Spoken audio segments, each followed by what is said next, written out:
तुम्हारे पिता के गले में मरा हुआ सर्प पड़ा हुआ है, चल के देखो। ये आते हैं, तुरंत वही नदी से थोड़ा सा जल लिया है। ध्यानस्थ उस बालक ने सुंदर देखा। राजा परीक्षित को जैसे देवसी ने देखा कि हमारे पिता के गले में सर्प मरा हुआ डाल दिए हैं, उसने कहा कि जिस प्रकार से तुमने हमारे पिता के ध्यानस्थ पिता के गले में मरा हुआ सर्प डाल दिया है, जाओ इसी तक्षक नाग के काटने से आज के 7वें दिन तुम्हारी मृत्यु हो जाएगी। आ जाता है, पिता के गले से जल्दी से सांप उतार देता है। राजा परीक्षित राजभवन में चले गए और इधर सर्पदेव, इधर शमीकी ऋषि जब देखते हैं कि हमारा बालक रो रहा है, क्रंदन कर रहा है, शमीकी ऋषि ने श्रृंगी ऋषि से पूछा, अपने पुत्र से पूछा, बेटा क्या बात, क्यों रो रहे हो? उसने कहा कि पिताजी आपके गले में राजा परीक्षित आए थे, मरा हुआ सर्प डाल दिया। बोली वृंदावन बिहारी लाल की जय हो। जैसे शमीकी ऋषि ने सोचा, पुत्र ने कहा मैंने श्राप दे दिया, आज के 7वें दिन तक्षक डसे। पिता ने कहा अरे पुत्र तुमने क्या कर दिया? अरे उनके कुल में तो एक से एक धर्मात्मा राजा हुए हैं, जिनके यहाँ भगवान हम हमेशा विराजते थे। अर्जुन के सारथी बनकर के उनके यहाँ अपना समय बिताया है। ऐसे राजा को तुमने ये तो अनर्थ कर दिया श्राप दे करके। सुंदर 2 पुत्रों को 2 शिष्यों को भेजा, जाओ राजा से परीक्षित को बता दो कि आज के 7वें दिन सिंगी तक्षक नाग डसेगा, इसका उपाय कर ले। राजा ने जैसे सुना है, मुझे था कि 7वें दिन, देखिए 7 ही दिन मरने का होता है। ये शरीर मरण धर्म है, जिसने जन्म लिया एकदम पक्का है, सब जानते हैं इस बात को। इसी में ये पहला दिन और 7वां दिन कौन है कुछ पता नहीं है। तो जैसे बताया है, उपाय करने के लिए राजा परीक्षित ने कहा, राजा परीक्षित ने अपने पुत्र प्रद्युम्न को बुलाया और जन्मेजय को बुलाया है और राजा तिलक कर दिया तुरंत। और इससे श्राप से, ऋषि के पुत्र के श्राप से बचने के लिए उन्होंने सुंदर जाकर के गोमती नदी के तट पर सुंदर उपाय प्रारंभ कर दिया। तमाम एक से एक ऋषि मुनि, पराशर, गर्ग, गौतम, मान और ऐसे वशिष्ठ, चमन, अनेक ऋषि मुनि आकर के वहां प्रकट हो जाते हैं। अब ऐसे कथा थोड़ी दूसरी है। एक बार भगवान भोलेनाथ ने, माता पार्वती ने कहा प्रभु हम कभी नहीं मरते हैं, हम बार बार मरते हैं और आप कभी नहीं मरते, इसका क्या कारण है? भगवान भोलेनाथ ने कहा मैंने जो है अमर कथा सुनी हुई है, अमर कथा। माता पार्वती ने कहा मुझे भी अमर कथा सुनना है यार। तो बार बार हट कर रही है माता पार्वती अमर कथा को सुनने के लिए। तो भगवान भोलेनाथ ने कहा ठीक है कथा तो होगी, लेकिन हम दोनों के बीच में ही होगी कथा, और तीसरा कोई नहीं सुनेगा, कथा कोई नहीं सुनेगा। तो माता पार्वती कहती ठीक है। भगवान भोलेनाथ ने जोर की डमरू बजाई है, खूब जोर से डमरू बजाई। जितने भी उस कैलाश पर्वत पे जिया जंत थे सब भाग गए, भूत प्रेत बेताल जो भी थे सब, कोई नहीं रहा। एक सुखी थी तोता, बोले वृंदावन बिहारी लाल की जय। तोता था सुकी गर्भवती थी। जैसे उसने आवाज सुना भागी है और उसने अपने प्रसव को ही छोड़ दिया, अंडे को ही दे दिया उसने। उसके बाद में चली गई। भगवान भोलेनाथ ने सुंदर ध्यानस्थ हो जाते भगवान भोलेनाथ और अमर कथा सुनाना प्रारंभ कर दिया। अमर कथा सुनाना प्रारंभ कर दिया भगवान भोलेनाथ ने। भगवान भोलेनाथ कथा सुना रहे हैं और माता पार्वती से कहा कि हुंकारी भरते रहना। कहा तुम सही से निरीक्षण कर चुकी, कोई है तो नहीं पर्वत पे। माता पार्वती ने कहा हमने देख लिया घूम करके, कोई नहीं है। माता ने देखा छोटा सा अंडा पड़ा हुआ, इससे क्या हो रहा है, कुछ मतलब नहीं है। भगवान भोलेनाथ से जाकर के कहती हैं कोई नहीं, कथा सुनाओ, मैं हुंकारी भरूंगी, तुम सुनाओ कथा। भगवान भोलेनाथ ने कथा कहना प्रारंभ कर दिया। द्वादश स्कंद की कथा जब प्रारंभ हुई तो माता पार्वती सोने लगती है। इतने में जो अंडा पड़ा हुआ था वो सब फटित हो जाता है, अंडा फूट जाता है, बच्चा छोटा सा निकल आता है और निकल करके बच्चा हुंकारी भरने लगता है। उसने सोचा कि अगर हम हुंकारी नहीं भरेंगे तो भगवान भोलेनाथ कथा बंद कर देंगे, हुंकारी भरने लगता है। भगवान पूरा कथा सुना देते हैं और कथा सुनाने के बाद भी जब देखते हैं पार्वती को बगल में सो रही हैं। अच्छा कुछ कथा में जब कथा सुनने एक हस्बैंड वाइफ दोनों लोग गए थे भागवत में कथा सुनने के लिए, पति पत्नी दोनों लोग। तो बढ़िया पंखा चल रहा था, सुंदर व्यवस्था थी, बैठे थे महाराज जी कथा सुना रहे थे। तब तक उनकी जो पत्नी थी बढ़िया पंखा का हवा लगने से बढ़िया झोंका लेने लगी। उन्होंने कहा देवी आप यहाँ कथा सुनने के लिए आई हो कि सो रही हो? उसने कहा अच्छा अरे भाई बहुत मन लगा करके कथा सुन रही हूँ, तुम्हारी जैसी थोड़ी हूँ ना, मैं मन लगा करके कथा सुन रही हूँ। तो भगवान भोलेनाथ ने कहा देवी तुम सो रही हो?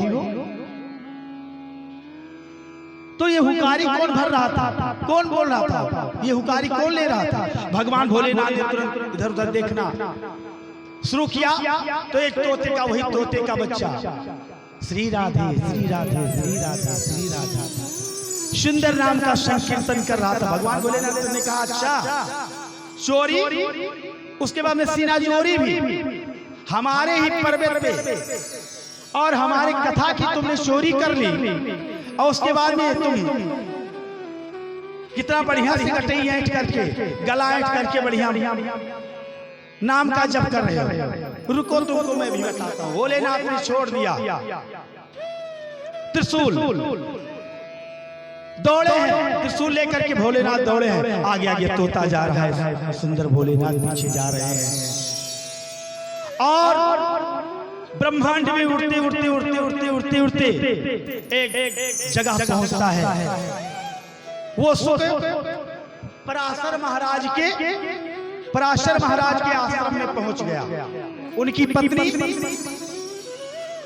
स्नान इत्यादि करके अपने घर में जमुआई ले रहे थे। मुख खोला हुआ था, मुख मार्ग से अंदर गर्भ में चला गया तोता चला गया। भगवान भोलेनाथ पहुंच जाते दरवाजे पर। अब किसी के घर में एक अजनबी आदमी वैसे तो जाएगा नहीं अगर बुद्धिमान होगा।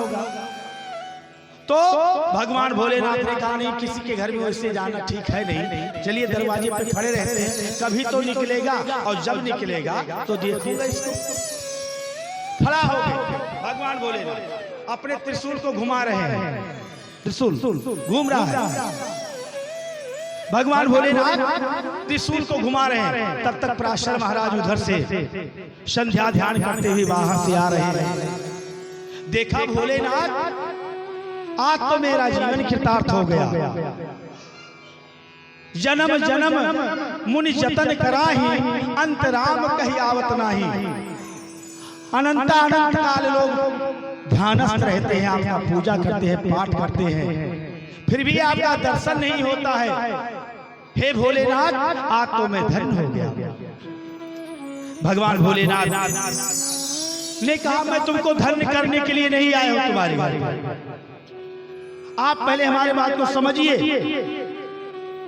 मैं तुम्हारे दरवाजे पे, तुम्हारे घर पे तुमको धन्य करने के लिए नहीं आया हूं। पराशर महाराज जी ने कहा, फिर किस लिए आप आए हो? यदि आप आए हैं हमारे यहाँ तो कुछ तो कारण होगा, कुछ कारण है। भगवान भोलेनाथ ने कहा, मेरे कथा हमारे यहाँ चोरी हो गई। पराशर महाराज जी ने कहा कि आप यहाँ चोरी, आप यहाँ किस चीज की चोरी हो सकती है? भूत बैताल अगली बगली बैठा रहा था, और ना घर है ना द्वार है। हाँ, ये हो सकता है 4-10-15 बोरा है भस्म, जो मुर्दा का भस्म है वही रखा मिल जाएगा। तो तुम्हारे यहाँ किस चीज की चोरी, उसको कोई क्यों चुराएगा? किस चीज की तुम्हारे यहाँ चोरी भैया? संसार को सब कुछ देने वाले हो, लेकिन अपना एकदम आसमान के नीचे कुछ है ये नहीं तुम्हारे यहाँ, तो चोरी कैसे होगी तुम्हारी? भगवान भोलेनाथ ने कहा, अच्छा, हमारे अमर कथा की चोरी हुई है। पराशर जी ने पूछा, किसने चोरी की है? भगवान भोलेनाथ ने कहा, एक सुख है, तोता है, और चोरी करके आया है और इसी घर में गया है। अब पराशर महाराज जी ने कहा, ठीक है प्रभु, आज मेरा जीवन कृतार्थ हो गया, मेरा जीवन कृतार्थ हुआ है। आज आपकी बड़ी महती कृपा हुई मेरे ऊपर। तब भोलेनाथ, तब आगे आप क्या करेंगे? भोलेनाथ ने कहा, जैसे वो निकलेगा उसको मैं तुरंत मार दूंगा। पराशर महाराज जी ने कहा, हे देवाधिदेव, हे महादेव, ये बताइए, जब उस कथा को सुनने से जो सुनता है अमर हो जाता है, तो उसने सुनी, शुक ने अमर हो गया, तो उसे आप कैसे मारेंगे? और हे देवाधिदेव, यदि आप इसको मार देते हैं आज ना, तो आपके अमर कथा की महिमा आज समाप्त हो जाएगी। अमर कथा की महिमा समाप्त हो जाएगी। 12 भगवान भोलेनाथ ने कहा, हाँ ठीक कह रहे हो, कैलाश पर्वत पे चले गए। ठीक है भगवान, जैसी इच्छा। 12 वर्ष तक पैदा ही नहीं हो रहे थे सुखदेव महाराज। देवताओं ने सुंदर स्तुति की है। उन्होंने कहा, नहीं, मैं बाहर नहीं निकलूंगा, बाहर माया जाल में पड़ जाना पड़ेगा, नाना प्रपंच घेर लेंगे। तो जब स्तुति हुई, पैदा हो गए, और पराशर महाराज जी को वेद वेदांत सिखाया। जैसे पैदा हुए, अब ये भगवान सुखदेव भगवान जो है वेद वेदांत के ज्ञाता है। इन्होंने अमर कथा सुनी हुई है, माँ के गर्भ से ही तो सब कुछ ज्ञान है। पैदा हुए, नार बीमार सहित लेकर के चल दिए, जा रहे हैं, और सुंदर एकदम नंग धड़ंग जा रहे हैं। गांव के लड़के जब देखते जाते मार्ग में, इनको ढेला फेंकते हैं। एक बार एक रास्ते से जा रहे थे, गांव की औरतें स्नान कर रही थी और ऐसे जा रहे थे, अपना उस सरोवर में स्नान कर रही थी। इनको देखा, उनके ऊपर कोई प्रभाव नहीं पड़ा। वो अपने रास्ते चले गए और ये सब बढ़िया स्नान कर रही हैं। पराशर महाराज आ गए, औरतों ने पर्दा करना तुरंत शुरू कर दिया। पराशर महाराज ने कहा कि आप, हमारा पुत्र भी इधर से गया है जो युवा अवस्था को लगभग प्राप्त है, तब तो तुम लोगों ने पर्दा नहीं किया, अब तुम पर्दा कर रही हो। औरतों ने कहा कि वो साक्षात भगवान स्वरूप है। तो इस प्रकार से जाते हैं और जहां परीक्षित को गोमती तट के पास में कथा, सभी लोग ऋषि मुनि एकत्रित थे। सभी लोगों ने देखा, शनकादिक ऋषियों ने देखा, शुक्र सूति जी महाराज देखते हैं, सभी लोगों ने अभिवादन किया है सुंदर। जैसे पहुंचे तैसे इनसे प्रश्न कर दिया गया। परीक्षित ने आकर के चरण में प्रणाम किया है। हे भगवान, ये बताइए जिसको 7 दिन में मरना हो क्या करे? सुंदर कथा प्रारंभ हो गई। व्यासासन पे विराजित हो जाते सुखदेव महाराज जी। सुंदर कथा प्रारंभ हो गई। कथा प्रारंभ हो जाती है और सुंदर कथा चलती है। कथा सुन करके और परीक्षित का इधर समय आ रहा है। इन्होंने कथा साप्ताहिक यज्ञ कथा को श्रवण किया, फिर उसके बाद में दिव्यता को प्राप्त किया है। अपने राजमहल में चले जाते हैं और सुंदर चारों तरफ से कोई उनके पास मिलने के लिए नहीं जा सकता है, कोई नहीं मिल सकता है उनसे, इतनी व्यवस्था कर दी गई है। और उधर से कश्यप ऋषि को भी जानकारी होती है, तो वो भी चलते हैं। तक्षकनाग भी चल डसने के लिए चलता है। रास्ते में संपर्क हो जाता है कश्यप से और तक्षकनाग से। उन्होंने जब देखा, तक्षक समझ गया कि ब्राह्मण हैं, जा रहे हैं राजा की कोई औषधि लेकर के उनकी दवा करने, उनका कुछ इलाज करने। उसने पूछ लिया कि हे विप्र देवता, आप कौन है, कहाँ जा रहे हैं? उसने कहा कश्यप, हाँ हमारा नाम कश्यप है और मैं जा रहा हूँ राजा को ठीक करने के लिए। उसने कहा कि आपको क्या चाहिए? आपको धन चाहिए ना, धन ले लो, लेकिन उनका समय पूरा हो गया है और आप में सामर्थ्य नहीं है कि आप उनको सही कर दो, ठीक कर दो। कश्यप की परीक्षा ली। तक्षक ने कहा यदि आपके मंत्र में प्रभाव है तो ये पेड़ जो है इसको तुम जला दो, तो मैं समझ जाऊंगा तुम राजा को जिला दोगे। मैं काटता हूं, तुम जिलाओ। तक्षक काटता है और कश्यप तुरंत ज्यों का त्यों कर देता है। फिर प्रार्थना किया कश्यप ऋषि से, कहा हे ब्राह्मण देवता, होनी तो होके रहती है, जो जन्म लेता है वो तो मरता है, इसलिए ये विधि का विधान है। ये आज परीक्षित का समय पूरा हो गया है, तो आप मुझे क्षमा करें। तो इस प्रकार से कथा चलती है और फिर कथा ऐसे चलती रहती है।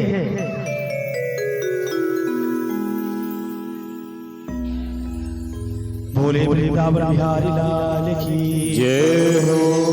वार्तालाप होता है। शोनाग ऋषि कहते हैं, संता सदा उपदेश बतातु केशवा, ममता तुआ जुआनास्ते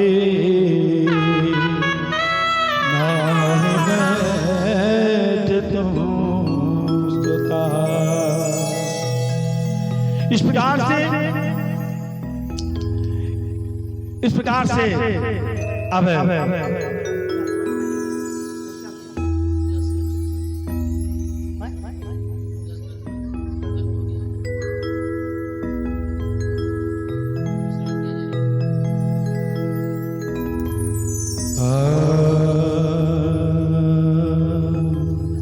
काल सुंदर आज तृतीय दिवस में आप सभी लोगों ने सुंदर कथा सुनी। काल समयानुसार आइए और भगवान की सुंदर सुंदर कथा का रस स्वादन करें। तत्पश्चात एक सुंदर सा भगवान के श्री चरण में भजन होते हुए एक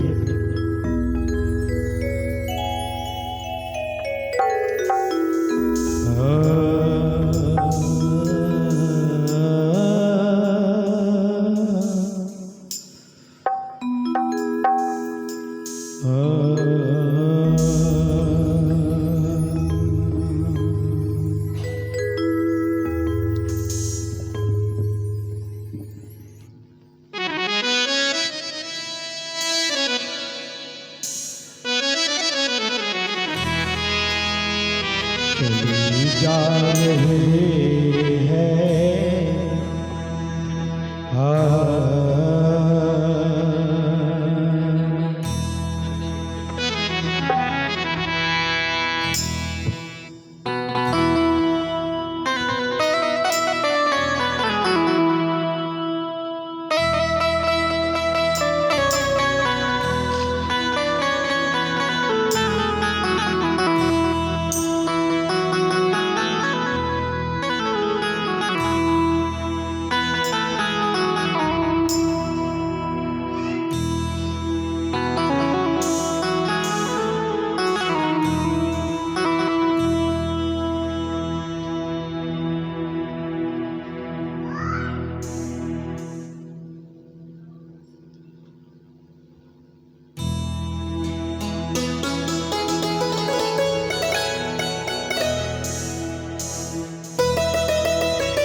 बोले श्री वृंदावन बिहारी लाल की जय हो।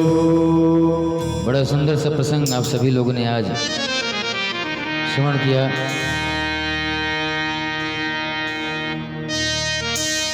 हे रामचंद्र कह गए सिया से, रामचंद्र कह गए सिया से, ऐसा कल जुग आएगा, हंस चुगेगा दाना दुन का, कौवा मोती खाएगा।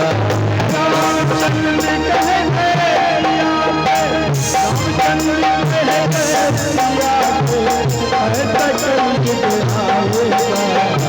हंस चुगेगा दाना दुन का, कौवा मोती खाएगा।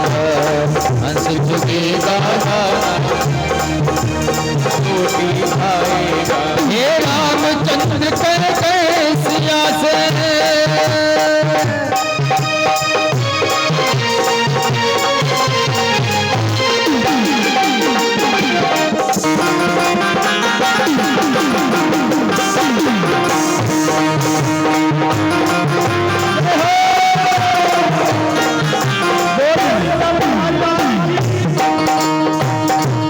सिया ने पूछा प्रभु कलयुग में धर्म को कोई नहीं मानेगा।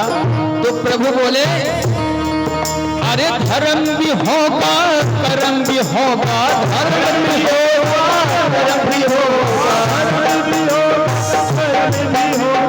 परंतु शर्म नहीं होगी बात बात में मात पिता को, बात बात में मात पिता को बेटा आंख दिखाएगा।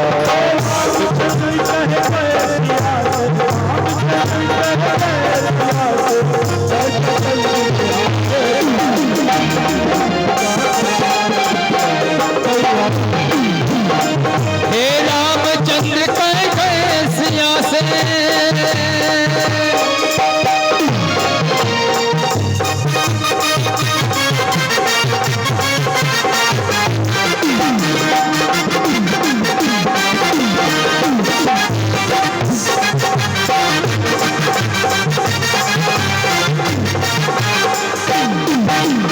राजा और प्रजा दोनों में होगी निस दिन खींचा तानी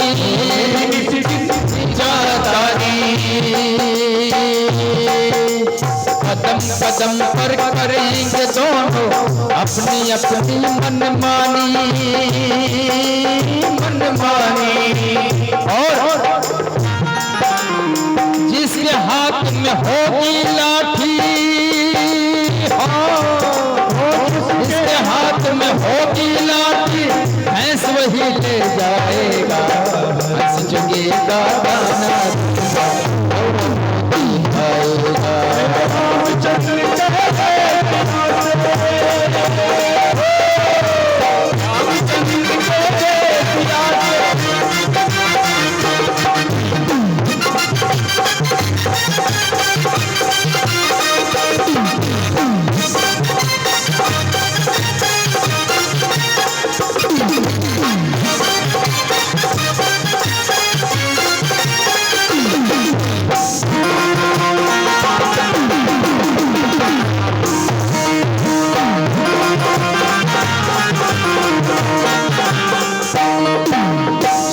सिया कल युग में काला धन व काले मन होंगे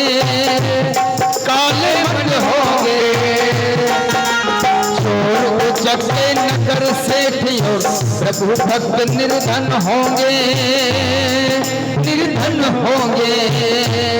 और कलयुग